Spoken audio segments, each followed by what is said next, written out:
Hello and welcome to the first ever Gamecock Scoop podcast. I'm Caleb Alexander and I'm about to get Zack Carpenter up in just a second. This is our very first one, so just bear with us here. Oh, there's Zack, but now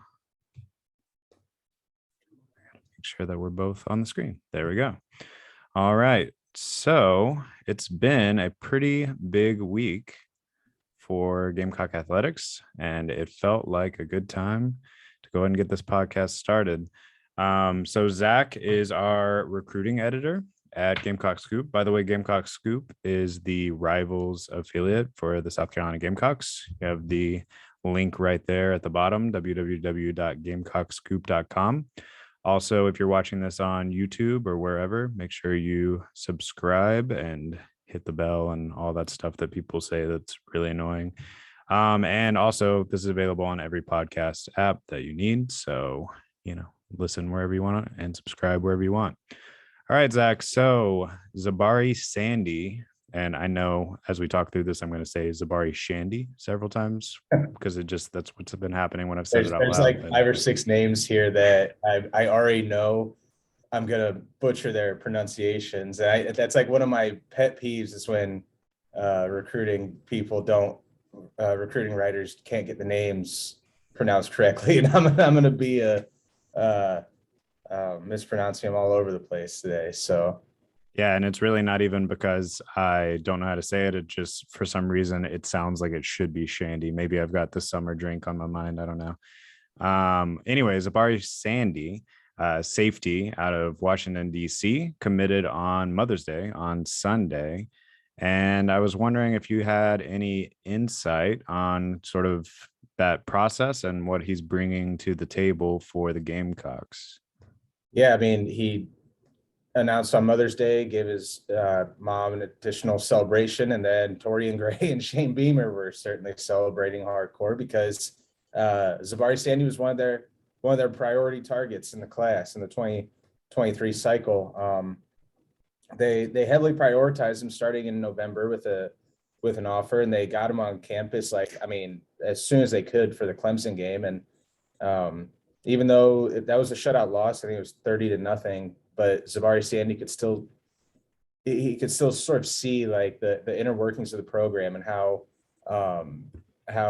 things were improving, the culture and the opportunity for early playing time, which is one of the factors that went into his decision was Shane Beamer and Torian Gray telling him, hey, there's an opportunity for you to earn early playing time here, whether it's maybe not freshman year, but certainly sophomore year. And once he took that visit, he visited again in mid-April, and shortly after that, it was sealed up. He started teasing a commitment, and he finally announced on Sunday. And another factor that went into his decision is he wants the opportunity to play multiple spots.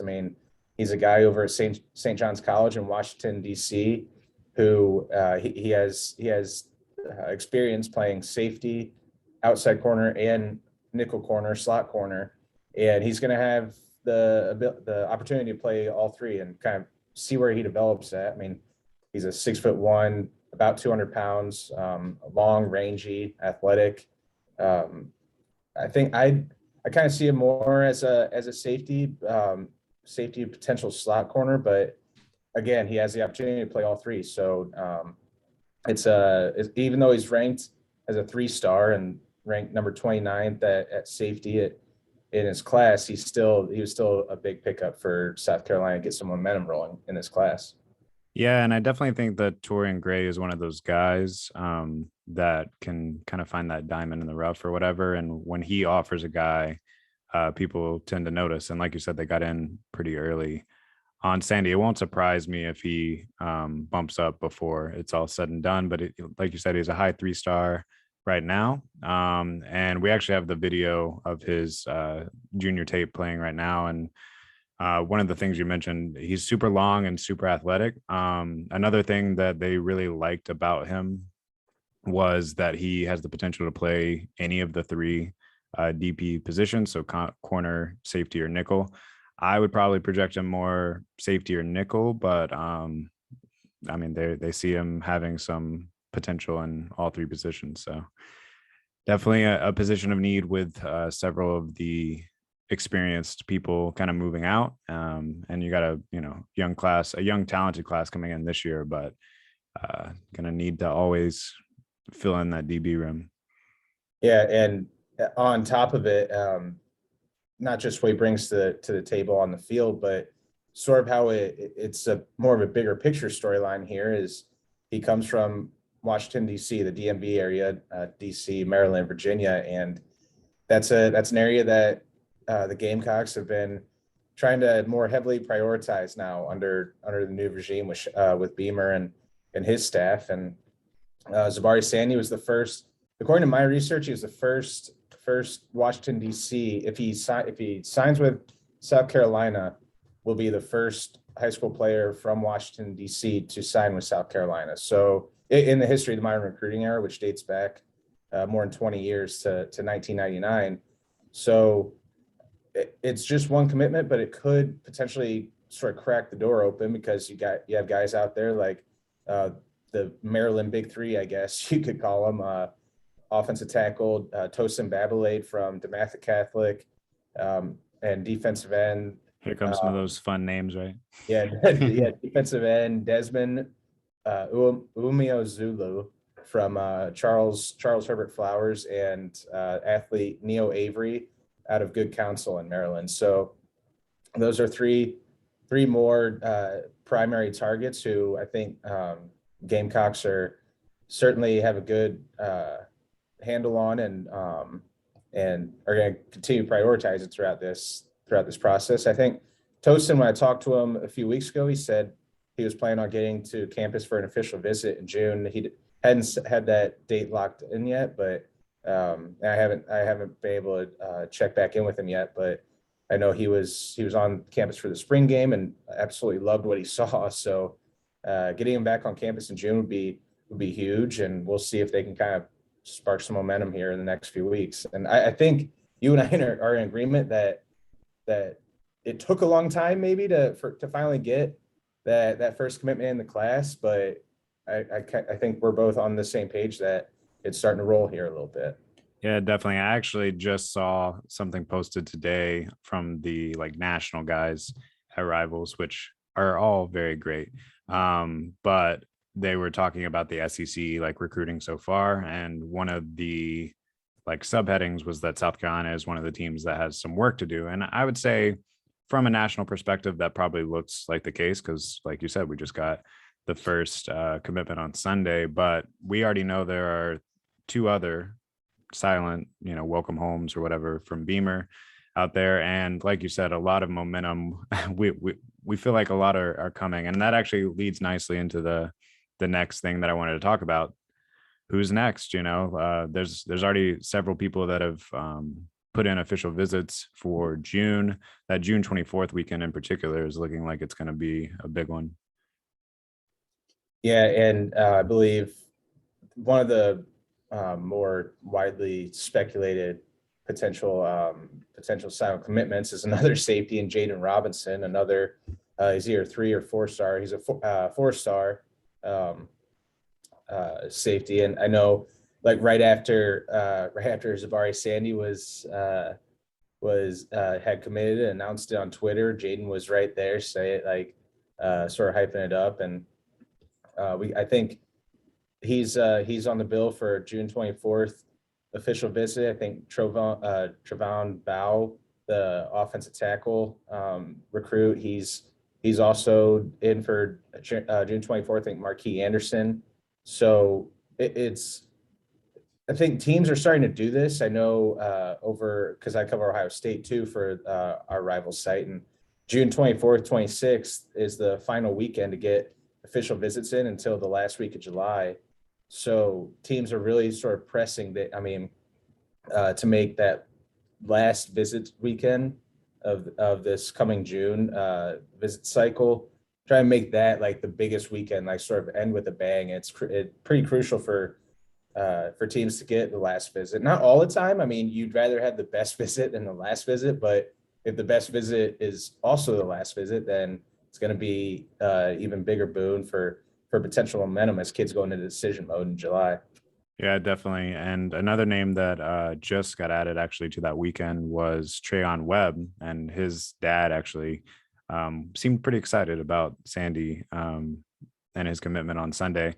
I don't know if that will ultimately land in a commitment from Treyon, but you do get him in on that last weekend right before he's set to commit on June 30th. So it definitely can't hurt. The Gamecocks will put themselves in good position there. Another guy you mentioned, Trovon Ball. If I'm giving my wild speculation, I have already put in a future cast on Rivals for Trovon Ball, and he just announced his commitment date as well, which is at the end of May. I want to say May 30th or 28th. I don't have it right in front of me, but the end of May. And you obviously, if you check us out on Gamecock Scoop, we'll have everything as we lead up to those commitments. So other than those guys, there's another couple of maybe silence. We don't know if they're silence, but we know the Gamecocks are in good position. And that's with a couple quarterbacks that I know that you've talked to or spent some time looking into. Yeah, I don't think these guys are necessarily, I definitely don't think they're silent commitments, but with Dylan Lonergan in the 2023 class, quarterback, four-star quarterback at Georgia, and then Dante Reno, another four-star quarterback in the 2024 class out of he's in Connecticut right now, where his dad's the head coach at Yale. I felt pretty good since the first couple weeks in March about South Carolina's position with both of them. And I had, for Lonergan, I had South Carolina in that lead group with South Carolina and Stanford. And he dropped a top 5 recently, and that also consists of Ohio State, Alabama, and Florida. But I've still seen South Carolina as maybe the 1A to Stanford's 1B. Big thing for Dylan is the opportunity to play baseball also in college, be a dual sport athlete, because he's also a standout pitching prospect. And those two schools, football staffs felt like they had the best relationships with them, and baseball staffs there were the two that were sort of most open to the idea of him playing both. And the culture, the fan base at South Carolina, I know he was mentioning like it would be pretty neat, pretty awesome to be able to be the quarterback and a starting pitcher for two programs like South Carolina. And then he locked in his first official visit. He locked in for June 10th through 12th to South Carolina, and then followed that up by locking one in with Stanford. So I think the fact that South Carolina was the first one that he locked in says a little something, and we're going to see there, because I know he wants to take some official visits before he comes to a decision. And I'm also not leaving out Ohio State in that race. I think they're still very much in the mix there. And with Dante Reno, I mean, he's a guy who's been on campus multiple times. He visited twice in March, and Marcus Satterfield spent like pretty much he said he was by his side like the whole time, spending every waking moment with Dante when he was on campus, and making it very clear how much of a priority he was in the class. And Dante just on Sunday, I believe it was, he earned a bid to the Under Armour All-American game. So he's an All-American on top of it. I think he's coming down in June for unofficial visit for a 3-day stay, I believe. Get time to hang out with the quarterbacks, Spencer Rattler, Luke Doty. So that would be a telling visit. I have a feature cast in for both of them to land with South Carolina. I think I'm a little more confident in the pick for Dante Reno, but pretty confident on both of them so far. But for Dylan, it definitely comes down to sort of what where he sees his future at when it comes to that dual sport opportunity. Yeah, the 2024 class is really interesting just from a big picture standpoint, but also from a quarterback standpoint, because I agree with you that I think they definitely lead for Reno, have a really good shot of landing him. But I also think they have a really good shot with another 4-star quarterback from that class, and Jaden Bradford, who was at Chapin up until this coming year. He's going to go play at IMG for a little bit. But I'm pretty sure, at least last that I had heard anything, They had an inside track with him too. So if you could somehow land both of those guys, or I don't know how that's going to really shake out, but it's a good problem to have two 4-star quarterbacks in that class looking good. And I think in general, that class of 2024 class might be the sort of quote unquote breakthrough class, or at least has the potential to be. But we've kind of talked about this behind, not in front of the screen or whatever. It's going to really Behind closed depend. doors. Yeah, behind closed doors. It's really going to depend on how this season shakes out. Not that they have to go like compete for the SEC championship necessarily, but they have to kind of show a proof of concept in this 2022 season upcoming. Yeah, that sort of going back Bradford versus Reno. Yeah, that's like my only sort of hold up and saying 100% confident with Reno to South Carolina, because you do have two guys there that are sort of the quarterback race for South Carolina in that class, right? But yeah, going back to the bigger picture stuff, I think you and like you just said, we've talked about it multiple times where last year surprised a lot of people with a 7-6 season, because I think they were projected to win like 3, 4, 5 games, and then pleasantly surprised a lot of people with how Shane Beamer sort of turned things around here that quickly. And then you see the infusion of culture that we keep hearing from recruits, and then the current players. They say 180-degree difference. I was talking to one recruit that had been there under the old staff, and he's like, it's night and day essentially. But now you have to put that on the field. You have to start developing guys into NFL draft picks. You have to start showing that this can be a consistent thing that can get rolling here. And you and I have been talking. It's like we both see sort of an 8-4 season potentially for South Carolina, and that would be huge. And then if we see the potential for a 9-3, even if a couple of things go right, and that would be in recruiting, that would be monumental to sort of boost Beamer's turnaround here. And like you were saying, the 23 class, I don't see this as being necessarily the breakthrough class. I think probably going to have to hit the transfer portal again, like they've been doing the past couple of years.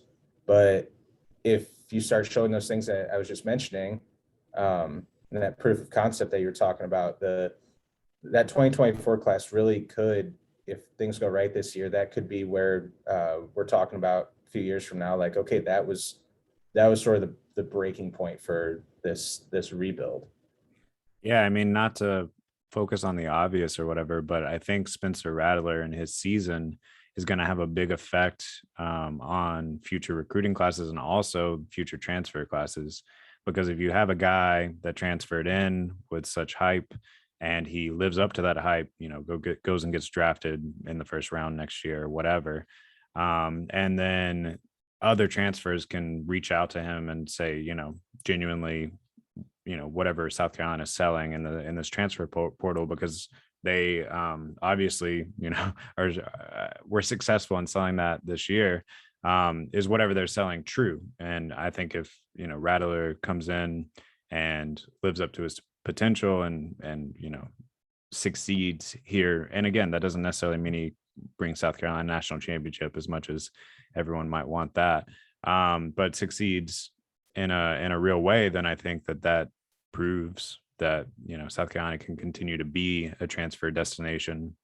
And if you can continue to be a transfer destination, then that really helps you for the most part, over the last couple of decades, South Carolina has finished in the top 25 in recruiting, but in the SEC, that doesn't mean a whole lot. Not that it doesn't mean a whole lot. It's great, but you're still probably 7th, 8th in the pecking order in the SEC in those recruiting classes. But if you can supplement that with consistent sort of transfer help for any of your areas that are lacking on top of those top guys from those freshman classes, then I think that you could really get something going there. Yeah, because it's dangerous. You don't want to live in the portal necessarily. You still need that. Even in this day and age with the portal, the way that's constructed now in the transfer portal kind of culture now, it's still, you still need to build your program from the ground up, I think, with strong recruiting classes. And then, like you said, supplement that with transfers. Um, One thing we were sort of mentioning is the NFL draft and putting or developing guys into NFL ready prospects at South Carolina. And I wanted to ask you, not to put you on the spot, but Spencer Rattler is he's projected in some early mocks as a first rounder, like late first rounder. What what do you think would constitute a successful season for Spencer Rattler if to sort of show transfers and show young quarterback recruits that this can be a destination for you? I mean, he's one of the most accurate passers in college football. I mean, I don't know if you even want to go stats wise or anything, but just like I guess in general, what do you think would constitute a successful season for him? Well, if you look at his stats over the past 3 years, and funnily enough, even last year, and he got beat out by Caleb Williams for a number of reasons, whatever. But even last year, he had his highest completion percentage over his entire career, and over his entire career, he's had about a 70% completion percentage. So I think if he needs to probably keep that, it would not be a good look if it completely dropped off this season. And I think South Carolina has done a good job in the portal of kind of supplementing a wide receiver room around him with what was already here. Josh Van and Jaheim Bell obviously already here as big weapons, but then bringing in a guy like Antoine Wells from JMU and bringing in a guy like Corey Rucker from Arkansas State. And that's another kind of point I guess I was making with the transfer portal is they did a good job of supplementing a couple of like senior guys or guys that may graduate immediately or graduate early. But also got a couple young guys that could be here for 3 years or so. But anyway, back to your question about Rattler. Yeah, I think you gotta win more than 7 games. Because otherwise people are gonna, for whether it's fair or not, people are gonna look back and say, well, you won 7 games with 4 quarterbacks and a GA playing last year. So I do think that you have to improve the win total and kind of keep his statistics in the same range that they were at Oklahoma. And for like it or not, he doesn't necessarily have the same weapons, and he's definitely playing tougher defenses at South Carolina than he was at Oklahoma. So if he can, kind of keep it on that same level, I think that's showing plenty. Yeah. Yeah, Don't get replaced. There are some guys behind him that have some potential. I thought Doty looked really good in spring, and you got Tanner Bailey coming in, and Zach Davis, the freshman. But ultimately, you can't get replaced if you're Spencer Rattler. And I don't think that the team itself is. I think that you're kind of screaming fire or whatever if that happens halfway through the season or whatever. Yeah, it was funny. I kept well, first off, when I first knew I was going to be covering South Carolina, I started doing research and stuff. And I made a call to someone. They're like, yeah, they had like a GA or something playing quarterback. I'm like, oh, he must like have misspoken or miscommunicating. And I did, looked it up because I wasn't following South Carolina last year while I was exclusively covering Ohio State, and it's like, oh wow, no, he didn't misspeak. He had a GA playing quarterback. But yeah, with Doty, I think watching him in the spring game, he looks like he's starting to get his legs back under him, and I think that's going to be the sort of the I don't want to say the struggle or anything, but that's going to be the main point of emphasis, I guess, for him. Is you could tell he was there was something there positively where he was starting to get a little more trusting himself a little bit, I guess, but there was still like some overthrows on some. I remember there was a deep pass where the receiver had plenty of separation between him and the quarterback, and Doty overthrew him by quite a bit. And it's like, yeah, those are going to be some of the growing pains of coming back from the surgery that he had. And with Rattler, I mean, he came in and he wasn't promised anything, but like it was pretty obvious that he was going to be the starter, even not officially. But watching him during the spring game, and I know this is going back a full like month now.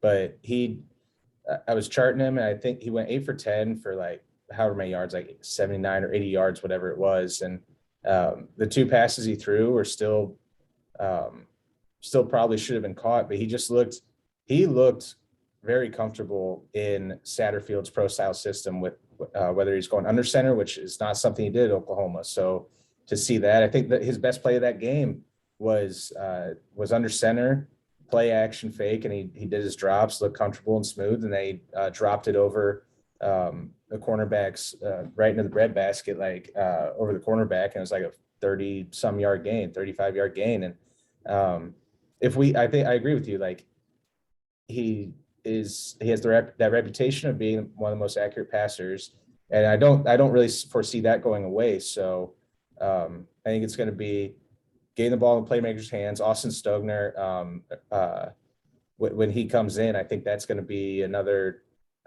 massive weapon because of the chemistry that those two already have together from their time in Oklahoma. So I don't want to I don't want to do the classic media guy overhyping the offseason, right? But I do think that this team is trending upward if they can continue to sort of to use this summer as to refine some things.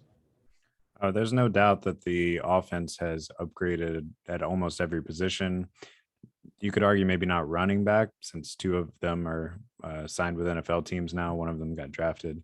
But honestly, I thought the running back room looked really good in the spring game. That's something that we texted about afterwards. So I think they're in good position. And if things go awry, you can guarantee that Gamecock fans are going to be pretty upset with Marcus Satterfield, who took some heat last year.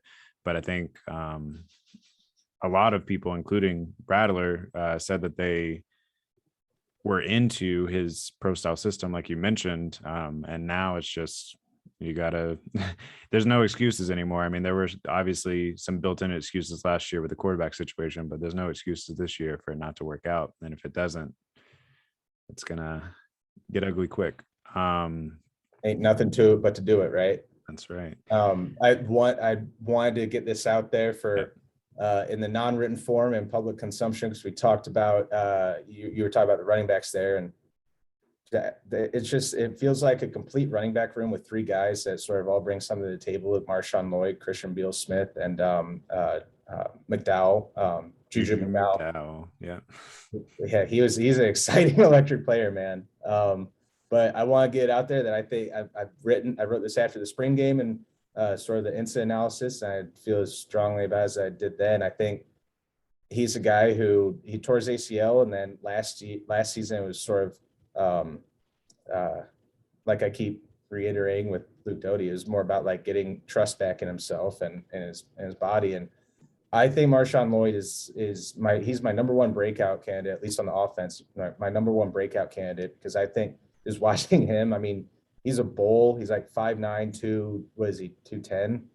I wouldn't want to tackle him. Yeah, and then he combines that with the shiftiness and elusiveness that for a guy his size, which is pretty impressive. So I just wanted to get that out there as my one of my spotlight guys. And if I'm wrong, I'm wrong, and that's fine. But I'm saying it with conviction now as we sit here on May 10th.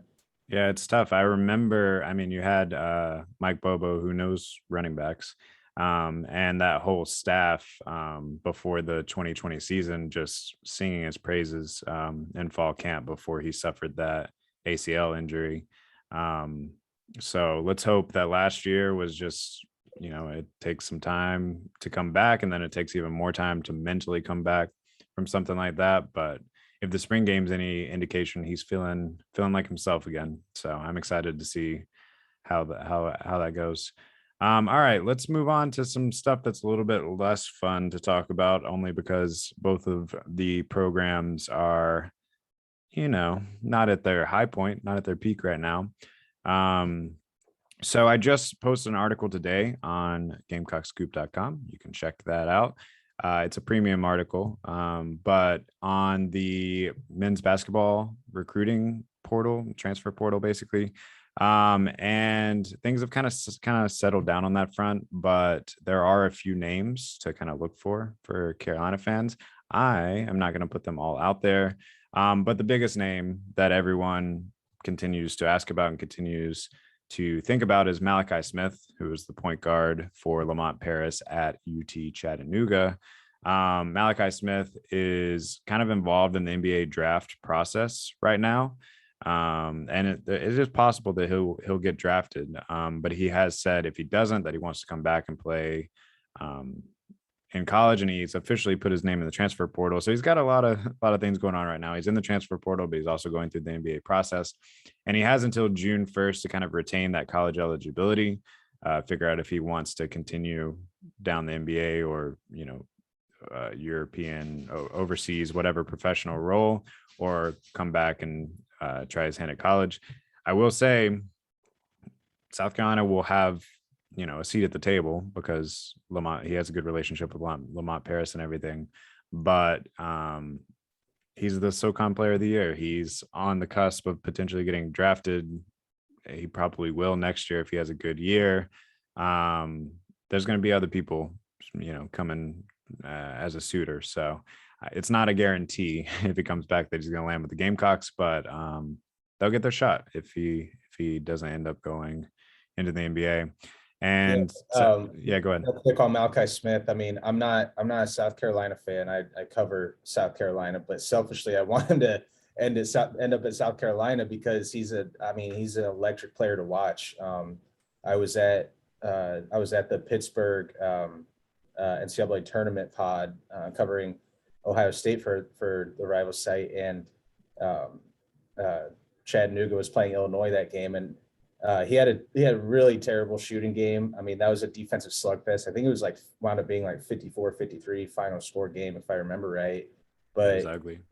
Still, I mean, I love guard play. I'm a former point guard, so that's what my eyes are always drawn to. And I still, even though he was missing every shot, he's still an extremely exciting player that I think, for me, selfishly, like I said, would be really fun to write about. And I think averaged, looking at now, 20 points a game, almost 7 rebounds and 3 assists. I mean, that last game in a one and done situation where everybody was struggling, everybody in that Pittsburgh pod struggled offensively that weekend. If that would be as big of a get as you get in the transfer portal for Lamont Paris. I mean, whether he does wind up here or not, that's the one I'm tracking with all my focus as far as just seeing how things shake out there.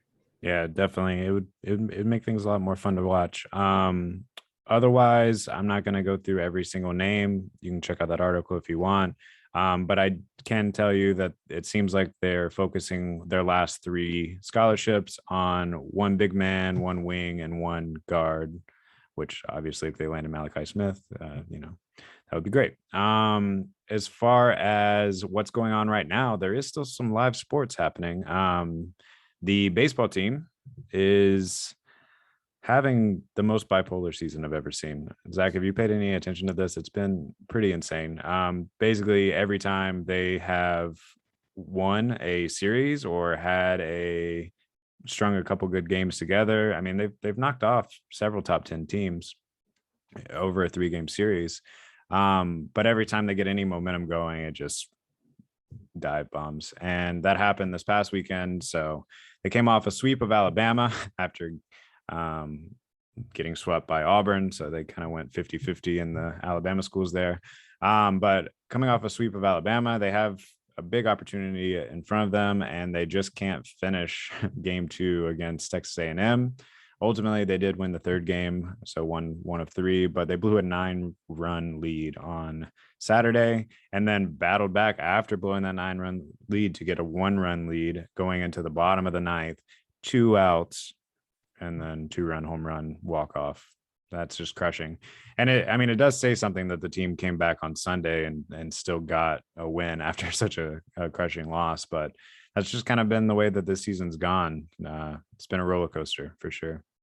Yeah, and my guy Mark Kingston, I'm sure South Carolina fans are really happy with him right now. He's a fellow birdie.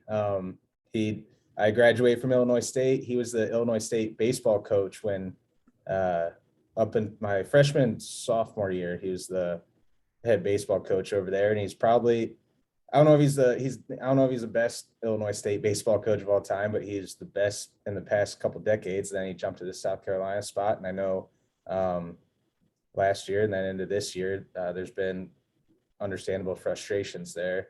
And like you said, I mean, it's just an up and down roller coaster ride for them right now. So there needs to be something done there. I don't know what can be done to sort of right this ship here as we head into mid-May. Yeah, well, and the real problem, it's tough. It's tough to really know what to do in that situation because he has had a ton of pitching injuries this season, which has obviously played a big role because you give up 9-run leads when you don't have a very deep bullpen. And they really have had to lean on some guys that they weren't expecting to lean on. But at the end of the day, this is South Carolina baseball, and it's got a very rich history of being very good. And this is definitely a low moment right now. I don't know what they're going to do with him at the end of the year. I mean, best case scenario, they could still go 7-1 down the stretch. It's not actually that crazy impossible. They have 2 midweek games that are winnable. They have 2 series that are winnable against Kentucky and Florida, although they haven't played very well on the road at all, and they end on the road at Florida. So it is still possible that they sneak into the NCAA tournament. And if that happens, then I think his job's definitely safe.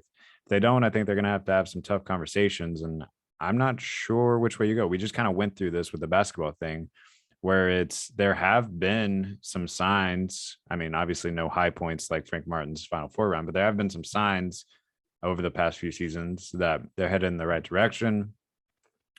You have a COVID season where they started 12-4, but it was kind of a, win the ones you're supposed to, didn't really jump up and beat anyone that they should. They got beat by Clemson. So you got to kind of throw that year out, but maybe they would have made the tournament that year. Maybe not. I don't know.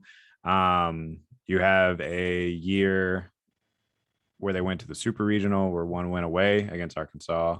So who eventually went to the College World Series and eventually they themselves were 1 game away from winning the whole thing. So I don't know. You've had these high points, but again, these low points are not something that South Carolina baseball fans are very used to. And we'll have to see how that all plays out. I'm not sure that there's a good answer. With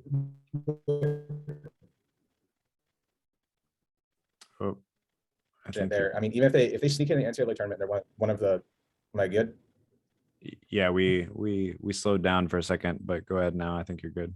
So even if they sneak in to the NCAA tournament as one of the lowest seeds then in the field, and then they get blown out in the tournament, I mean, do you still think that's enough to sort of quell some frustrations of some restless fans, South Carolina fans right now, and his job is safe? Or do you think if in that scenario that he would still sort of be on the hot seat?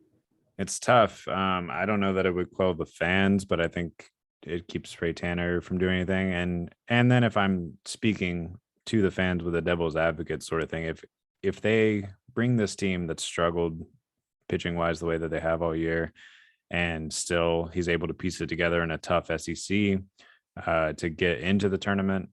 And you look at all of the young talent on this team, because really a lot of the contributors are freshmen and sophomores. You really do have a base to build around. And so I think you probably have to give them 1 more year, but I'm not going to fault anyone for being frustrated. I mean, I was in college when they won back-to-back national championships, and it's we're definitely nowhere near that right now. So I can understand people wanting a change. And the other frustrating part or the other factor here is it's a very attractive job still. This isn't the basketball job, which is a tough job all around, and you're not going to have the very top names necessarily want to come here. But the baseball job is still one of the most respected in the country, I think. And there's some names out there that I think would be very attractive to fans if they showed up on a hot board. and I think we'd have a good chance of landing them too. So there's a lot of factors at play there. I'm not sure what you do. I think if he makes it though, that they probably don't move on. Yeah, I mean, hey, maybe if they play well enough, they get Dylan Lonergan as one their next star pitcher, right? How's that for full circle for a full circle analysis? Yeah, you'd have at that point you'd have two football/baseball players because you got Stone Blanton coming in linebacker this year that'll be on the baseball team next year. So that'd be fun. All right. Usually this spot right here would be a mailbag listener questions section, but this is the first episode and most of you didn't know it existed.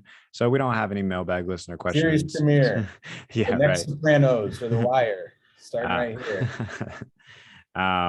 but in the future, if you would like to send us a mailbag question, you can do that a number of ways. You can tweet at us. That's at Rivals Gamecock, or Facebook is at Rivals Gamecock, or Instagram's at Rivals Gamecock. Kept it consistent.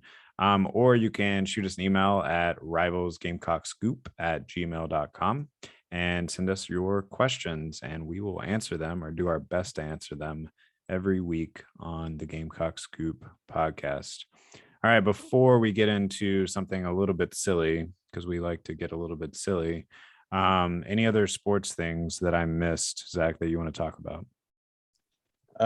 Not that I could think of, because mainly I wanted to talk about recruiting. I think, I guess one thing is that I was thinking about earlier when we were talking, because we just started this podcast format, and we didn't get a chance to really dive into the spring game or spring ball.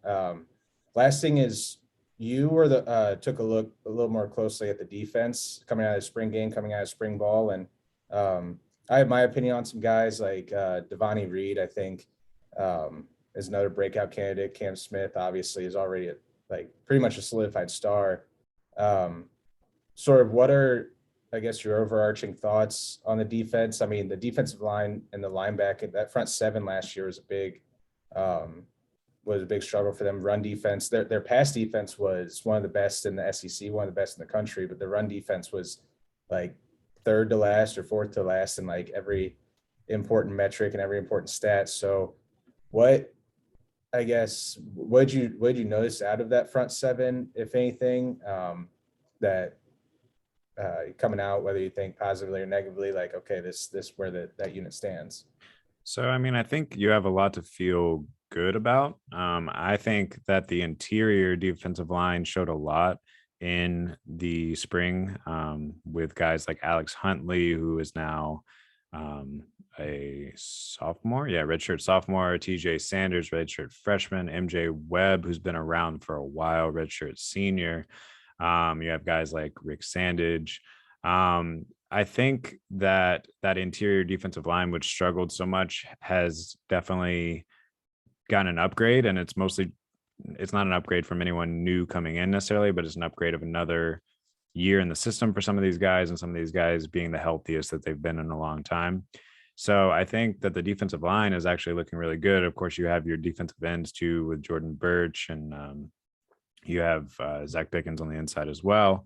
So I feel really good about the D line. The linebackers still scare me. And I think you're in really good shape right now with Sherrod Green and Brad Johnson, two redshirt seniors. They might both be 6-year seniors, I think.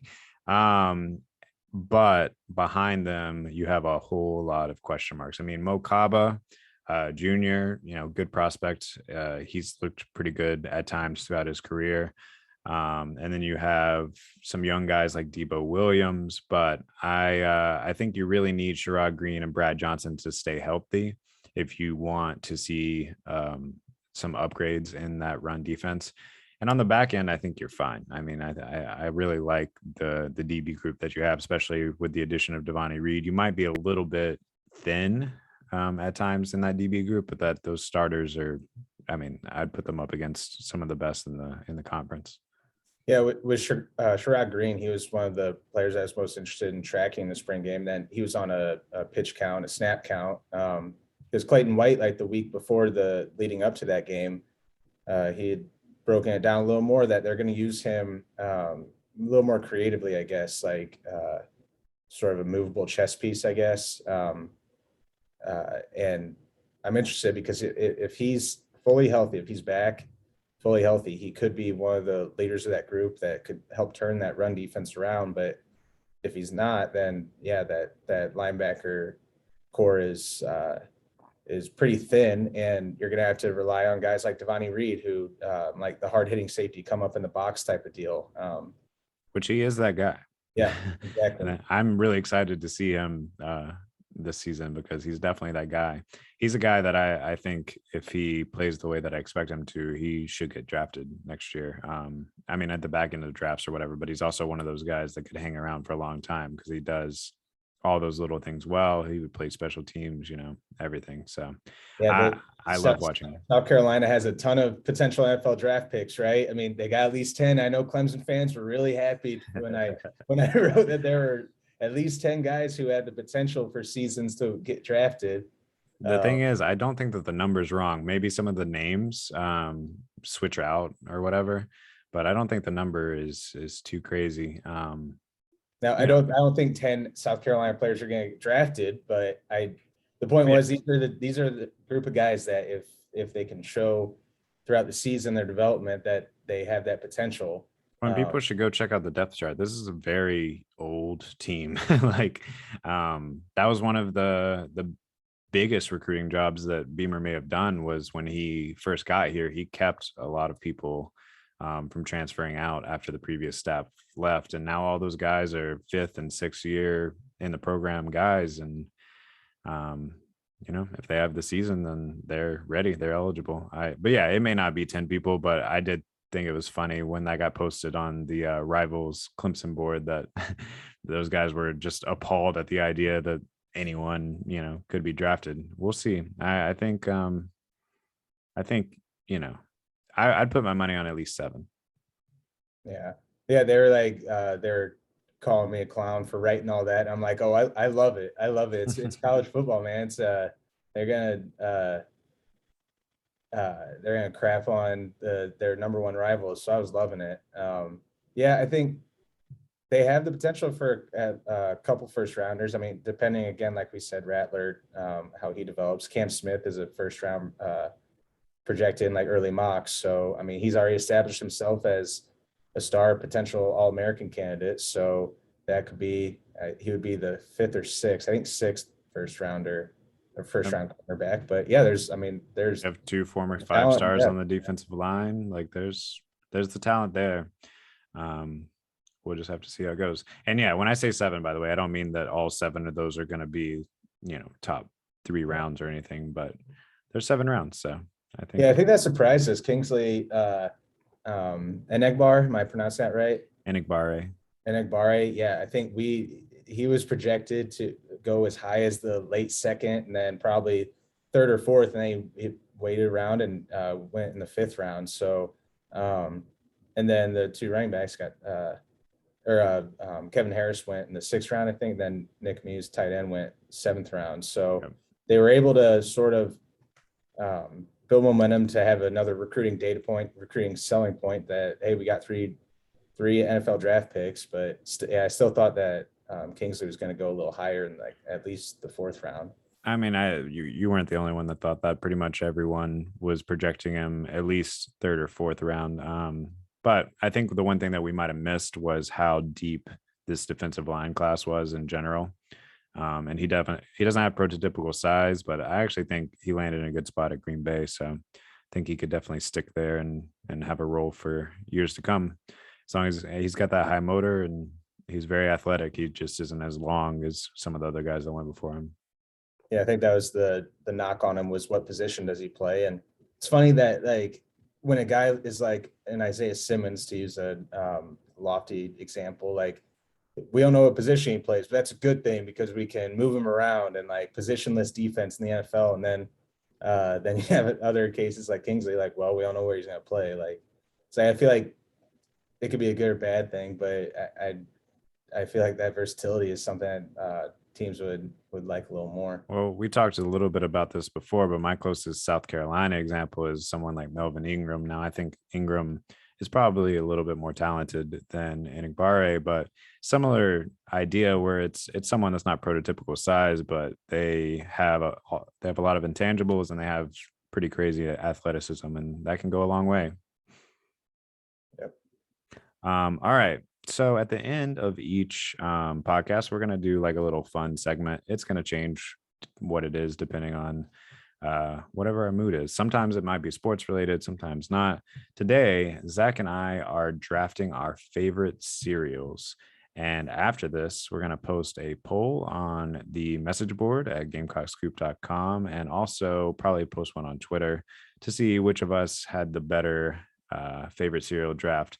Because I'm a gentleman, I'm going to give Zach the first pick in the favorite cereal draft, and we'll go from there. Bad move, Caleb. Your ass is going down because I'm taking the number 1 overall draft pick that should be on everybody's big board, and that's Cinnamon Toast Crunch, the goat of cereals. Yeah, that is the number 1 pick. It's the clear number 1 pick. We had some things, and this is why we had some items that we were potentially going to look through and do like a little draft on. I said we're doing cereals because yesterday I went grocery shopping Monday night. Or is it, what is today? Tuesday? Is it today? Tuesday? It's Tuesday, incredibly. I don't understand So how I went grocery shopping Sunday night, and I happened down the cereal aisle. I'm like, wow, I haven't had a bowl of cereal in like 3 years.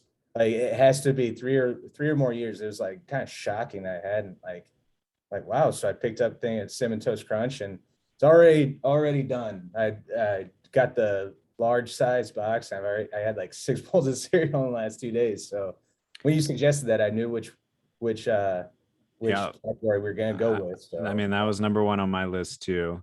By the way, not a sponsor, but could be. I don't know if you've checked it out. Magic Spoon. Have you ever had any Magic Spoon cereal? No, I've never even heard of Magic. So Magic Spoon is like a protein heavy cereal. It's like made with whey and stuff, and it's not as sugary. But their cinnamon one comes kind of close to the Cinnamon Toast Crunch. But like, I obviously don't eat cereal every morning either because I am 32 and I would be 1,000,000 pounds if I did. But yeah, the Magic Spoon cinnamon. Magic Spoon, is that your pick? That's not my pick. I just am talking about it. No Are one would know that snake pick. Draft here? What? Snake draft? We should. Yeah, that seems fair. Yeah. So with my number 1 overall pick, the number 2 pick, I'm gonna take Lucky Charms. It's I love the little marshmallow mixed with some of the grains or whatever that make you feel like you're still being healthy. And I don't know, that crunch with the soft. Always like Lucky Charms. Maybe it's a nostalgia thing. Maybe that wouldn't have been the consensus number 2 pick, but that's my number 2 overall. What my favorite thing about Lucky Charms is back when I was like 6 or 7, they had this this CD computer game that was in the box one time. It was I can't remember what it was, but it was all what it was called. It was all Kellogg's cereal brand mascots in a baseball game. Oh, so yes. you played as those guys. So you would be the leprechaun, whatever his name is. You'd be the cuckoo Cocoa Puffs bird, like, and who was the ringer? I can't remember. I can't remember. I know I hated batting with the leprechaun because he never had any power. Yeah. And then you would small strike zone though. Yeah, exactly. But I would play that game like pretty much every day, and like because you would go through and you have to beat all 30 MLB teams to beat the game. So you play that for a few weeks or however long it took you if you weren't great at the game. I was average. I was all right, but yeah, that brings back memories, man. I honestly had completely forgotten about that game until you just brought it up, man. I forgot about cereal box games. We used to have CD-ROMs and stuff. All right, we're doing snake draft. So I'm gonna do my second pick. I want balance because for whoever's voting for this, I feel like I want to hit a lot of different people. So I'm gonna get frosted mini wheats as my second one. It's, a little bit healthier, but not really. Like it made it sound healthier, but it's still just covered in sugar. Yeah, my dad's favorite cereal, that and Honey Bunches of Oats. Yeah. So so I have Lucky Charms and frosted mini wheats, and you have Cinnamon Toast Crunch. What are you going to do with your second pick? See, you're trying to play the crowd here. You're trying to win this poll. I just want people to know what I'm about. If I'm a cereal guy, I'm the chocolatey sweets guy. So I'm taking Cinnamon Toast Crunch. Give me Cocoa Puffs. Give me Chips Ahoy. And Wow, back to back chocolate. I All know right. I know I'm going with my fourth pick if it's still on the board. But I mean, whatever. People, whether I win the poll or not, I'm going down with this ship. I'm firing with the girl that brought you here. For whatever reason, and I know like I love like chocolate chips and milk or whatever, but for whatever reason, chocolate cereal never did it for me. I like the sugary ones and I like some of the more like grain based ones, but the chocolate ones never did it. I mean, I will mention another one. Maybe it's going to be your eventual pick because it sounds like you like chocolate. But my wife was like, "Oh, Reese's Puffs," and I was like, "I don't really want Reese's Puffs. I don't know." You pronounce it Reese's, not Reese's. I've had this debate many times. I am from the South. I don't know. All right. So you have Cinnamon Toast Crunch, Cocoa Puffs, and not Chips Ahoy, chips. Yeah, Chips Ahoy. Or yeah, the Chips Ahoy cereal. Chips Or Ahoy Cookie cereal. Crisp. Cookie Crisp. That's a Cookie Crisp. Yeah. All right. And I have Lucky Charms and Frosted Mini Wheats. I'm gonna keep on my old man vibes for the first pick and go Raisin Bran Crunch. Not just Raisin Bran though. You gotta have the crunch. And I think that that's just personal preference. I don't know if anyone else would even have that on their list. But yeah, I don't know. My grandma had it around. It was on there somewhere. Yeah, down the list. Lower on the board, but yeah, I mean, you get value there. Yeah, I mean, I think a lot of our message board is 40 plus, so I think they're going to be into the Raisin Bran Crunch. I don't know.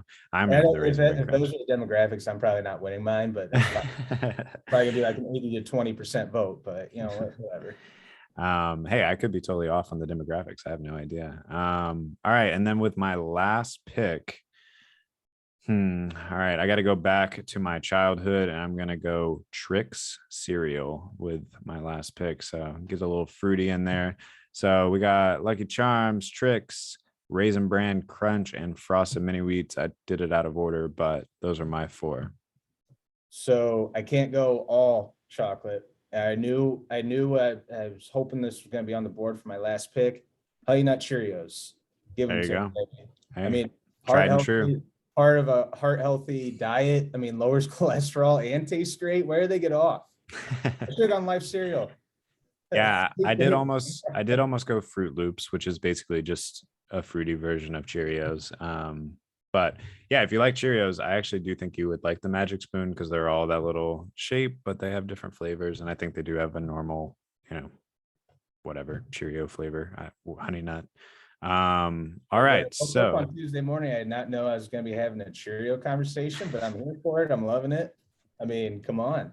What more could you want out of a series premiere podcast? Yeah, that's right. All right. So one more time, Zach had Cheerios, Cookie Crisp, Cocoa Puffs, and of course the Cinnamon Toast Crunch. I had Trix, Raisin Bran Crunch. For all those people that are trying to stay regular, obviously. Lucky Charms and Frosted Mini Wheats, because I feel like I have a good spread there. I feel like I hit everyone. If you want variety and some boringness to your life, yeah, go ahead and vote for Kayla's. But if you want to come over to the wild side, like you're more of a Vegas person than Central Ohio guy, come on over with me. We got all the chocolatey stuff that you definitely have every 7-year-old on your side, I think. Yeah. All right. Well, the thing is I don't eat cereal like anymore. So it's mostly as when I was a kid or when I was in high school. So I'm still hearkening back to those days of being a kid. And hey, don't we all kind of wish we could go back to being kids? I mean, we all want to grow up so fast, and now look at us. We got to pay taxes and bills, and you do have to pay those when they come in the mail. Turns out. I regret that for sure. All right. Well, thank you everyone for joining us for the inaugural episode of the Gamecock Scoop podcast. We will be doing this once weekly at least, and you may see different faces or whatever, but continue to tune in for all the latest in Gamecock Athletics. Like I said, check out www.gamecockscoop.com. for anything between now and the next time. Thanks for joining me, Zach. Thanks everyone for listening. Goodbye.